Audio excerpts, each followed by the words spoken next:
Friends, Saibaba గురించి మరికొన్ని మంచి మాటలు మాట్లాడుకుందాం ఫ్రెండ్స్. ఒకరోజు మధ్యాహ్నము నేను బాగా మంచి నిద్ర పట్టింది ఫ్రెండ్స్. బాగా నిద్రపోయాను. నిద్రలో ఇంటి ముందు బాబా వచ్చాడు.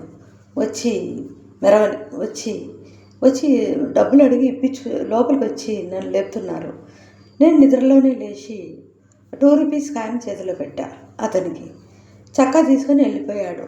బాగా నిద్రలో కలలో అలా జరిగింది. నేను సుమారుగా 2-3 గంటలు నిద్ర లేచి బయటకు వచ్చాను. అంతలో ఒకరు వచ్చి బాబా గురించి చెప్పి అదే 2 రూపీస్ కాయిన్ తీసుకుపోయారు. ఇంత విచిత్రము కదా ఫ్రెండ్స్. నాకైతే వండర్ అనిపించింది. ఇంత కళ ఎందుకు? మధ్యాహ్నం కళలు, పాటి కళలు నిజం కావు అని అంటారు. కానీ సాయిబాబా విషయంలో ఆ కథ వేరుగా నిజంగానే జరిగింది. ఆ రోజు ఆ కళ మళ్ళీ విచిత్రం అనిపించింది. అది ఎప్పటికీ నా మనసులో అలాగే నిండిపోయింది.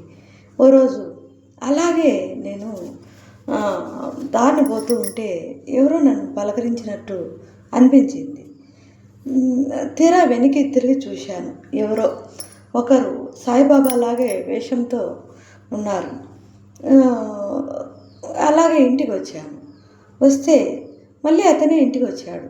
వచ్చి ఇంటికి వచ్చిన ఒక 5 నిమిషాలకు అది సేమ్ ఎంతో దూరంలో కనపడిన ఆయన మా ఇంటి ముందు ఉంటాడు. మాకు ఎందుకో విచిత్రం అనిపించసాగింది. మా ఆయన కూడా చూశాడు. అచ్చం సాయిబాబాలా ఉన్నాడు కదా ఇతను అన్నాడు. అవును, నాకు దారిలో కూడా డబ్బులు అడిగినాడు లేదు తెలియదు, కానీ చాలా రోజులు అయిపోయినట్టు జరిగింది ఫ్రెండ్స్. ఆయన వెనక కనపడడం నేను నడుస్తుంటే నాకు ఇప్పటికి గుర్తు వచ్చినాడు. నాకు అలాగే చూస్తుండిపోయాను. అంతా బాబాలనే అచ్చం అలాగే ఉన్నాడు. ఇంట్లోకి పోయి బియ్యం ఏమో వేసినట్టు గుర్తుంది. ఇది జరిగి కూడా ఏమో మా పిల్లలు చిన్నగా ఉన్నప్పుడు జరిగింది ఫ్రెండ్స్. సరిగా గుర్తులేదు. ఆ ఆకారం మాత్రము మనసులో అలాగే నిండిపోయింది.